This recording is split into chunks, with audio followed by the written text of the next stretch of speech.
I'm calling the police on you right now. That's what Karen screamed at me, right after her precious ring of master keys failed to unlock my car. I wish you could have seen her face. Pure fury. The kind only people with way too much power over pool rules can muster. She was convinced some random guy was trying to outsmart her, not knowing that her little 911 stunt would turn into the worst decision she'd ever make. If you think this is just another HOA horror story, buckle up. What happened next became legend around here. I'd only moved to this little mountain community about 3 months earlier, hoping to find some quiet for my weekends. Peace, some fresh pine air, not whatever this was. That morning started out perfect. Picture me, early Saturday, just stacking groceries in the trunk of my black SUV, birds in the trees, sun coming up over the ridge, everything calm as could be. I even thought, yeah, this was worth the money. That was before I heard the sharp, metallic jangle of keys echoing off the parking lot asphalt, like somebody shaking a medieval torture device. I look up, and there she is, maybe 52, not a hair out of place, khakis so stiff you could stand them up by themselves. And right there on her polo, embroidered in all caps, like she'd paid extra, was Pine Ridge HOA president. No hello, no hey neighbor. She just zeroes in on my car, slides up to the driver's door, and tries to shove what looks like a building key into my lock. Seriously, the scraping sound alone was enough to make my teeth itch. At first, I tried to stay calm, set the grocery bag down, try to keep my voice easy. Excuse me, what are you doing to my car? She didn't answer, just went straight to her next key. She announced, completely matter of fact, I need to inspect this vehicle for community compliance. I was standing right there, and she was trying every key like she thought she was James Bond on a mission. And when the keys didn't fit, she just got more annoyed, like the car was being unreasonable. Then she rattles off something about every vehicle needing to be registered with the HOA and checked for safety compliance. You ever have a moment where you just can't figure out if you're being pranked? That was me. Ma'am, this is my personal car. You can't just try to break into someone's vehicle.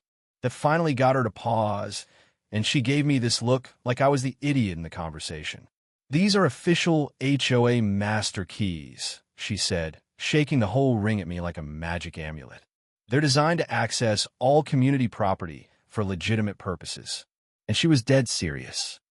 You ever meet someone so deep in their own authority, they forget reality exists? That was Karen. I had to ask, do you actually think building keys work on people's cars? I couldn't help it. She straightened up, chest out, the kind of posture that says I run things here. I am Karen Whitfield, president of this homeowners association. I managed this community for 3 years. I know all applicable regulations. She even tried a skeleton key next, like she was breaking into Dracula's castle. I'm telling you, she really believed her role gave her the right to open anyone's car anytime she felt like it. If you have nothing to hide, she said, now waving a key in my face, you'll cooperate with this routine inspection. I had to spell out property rights to a grown adult. Ma'am, cars are private property. HOAs can set parking rules, sure, but they don't get to search vehicles. Not without, probable cause. That gave her pause. She squinted at me. You seem pretty familiar with legal stuff for a weekend resident. What do you do for work? Now, I could have ended everything right then, just told her who I was and watched her wilt. But her attitude made me curious. How far would she push this? I work in public service, I said. Technically true. She started probing. What kind of public service, what agency did I think I knew more about authority than she did? And then she hit me with her final offer. Either I cooperate, or she'd make things much more unpleasant. I admit, I was a little impressed by her confidence. She told me, I have connections with the proper authorities. If you're hiding something, they'll find out. I almost laughed out loud. I just shrugged. Feel free to call whoever you need to. I'm not hiding anything. She stormed off, keys jangling, to the clubhouse, probably to gather her army. Here's the thing. In 15 minutes, she'd managed attempted breaking and entering, lied about her legal authority, and threatened a sworn law enforcement officer. Not that she knew that last part, but honestly, I started worrying about the other residents. How many people had she bullied into silence? How many just moved away to avoid this? Anyway, that morning, the peace was gone. By 10 a.m., Karen had whipped up a full-on emergency HOA meeting in the clubhouse. I could see folks streaming in, looking confused, worried, or just nosy. About a dozen households showed up, which, for Saturday morning, was a record. She kicked things off like she was the prosecutor in a TV trial. Photos of my car splayed out in front of her. She started spinning a story, how she was only doing her job, and I was hostile and uncooperative. She pointed out my unauthorized modifications, which, get this, were my legal tinted windows and the fact that my SUV was black, not beige or green like the other cars. I think that last bit was her real problem. She went on, people who refuse safety inspections must be hiding something. One neighbor, Mrs. Patterson, raised her hand. Karen, since when do we inspect private vehicles? Karen smiled, smooth as butter. Recent incidents and other developments make this necessary. When pressed for details, she just breezed right by. Then she tried to turn suspicion on me for knowing property law.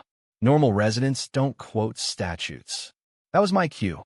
I stood up, real slow, let the room go quiet.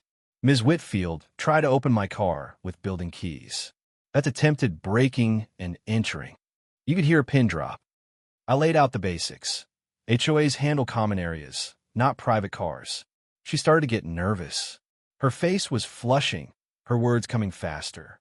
Another resident, Mr. Blake, piped up, "Are you some kind of lawyer?" I kept it vague.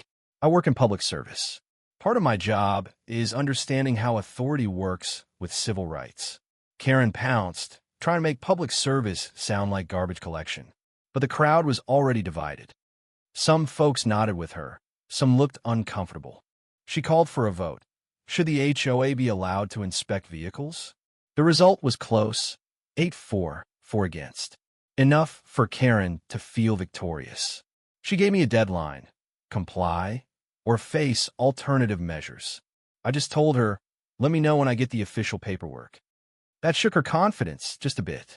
After the meeting, the neighborhood was split. Some avoided my eyes, others gave nervous waves.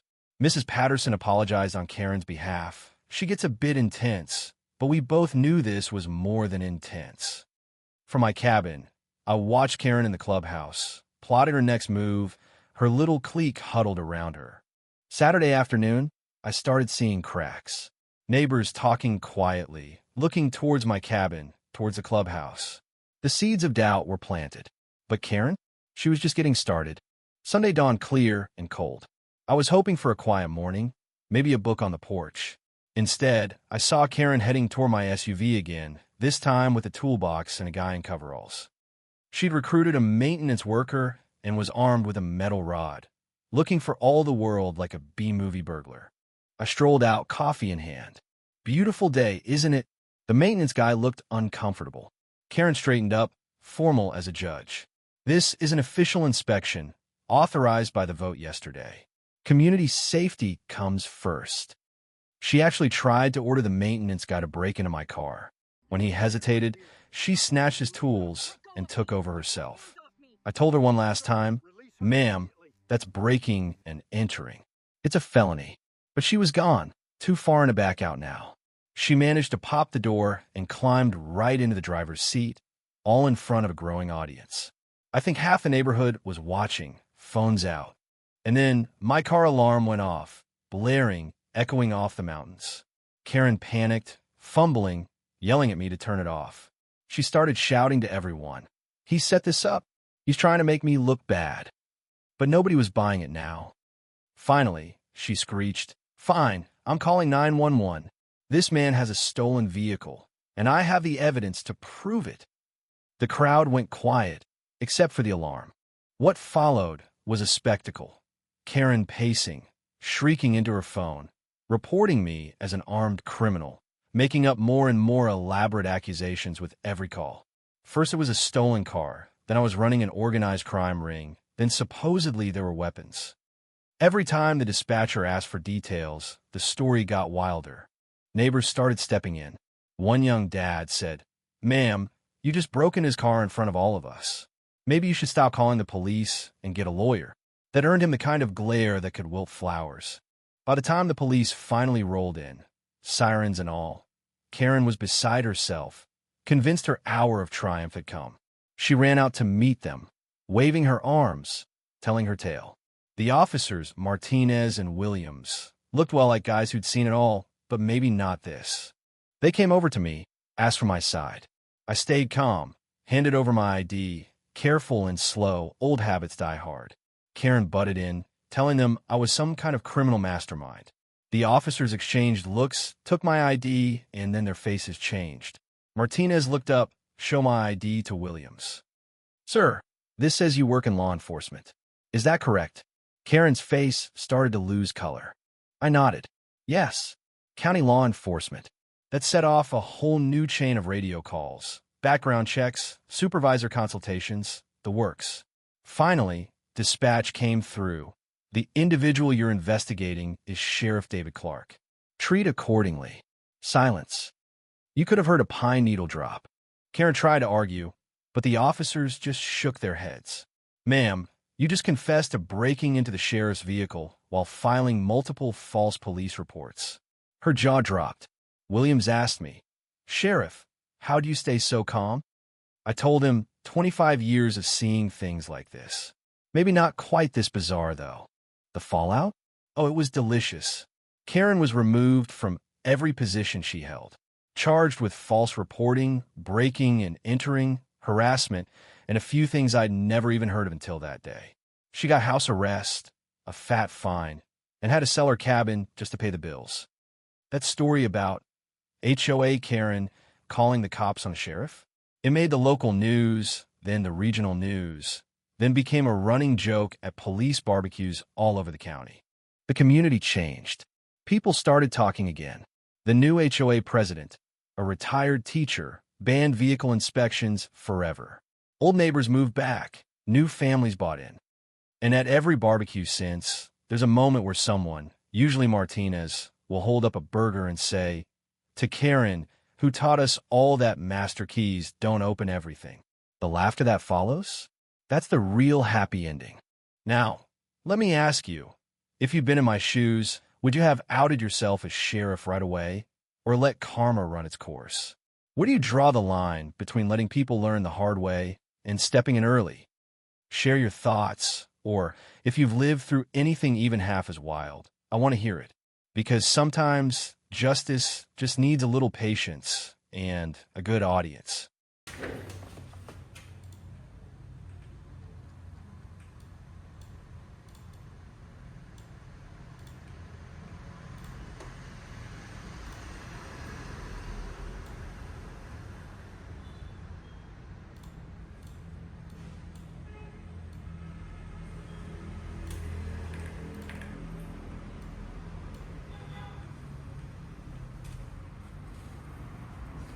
Cảm ơn tất cả các bạn đã xem video.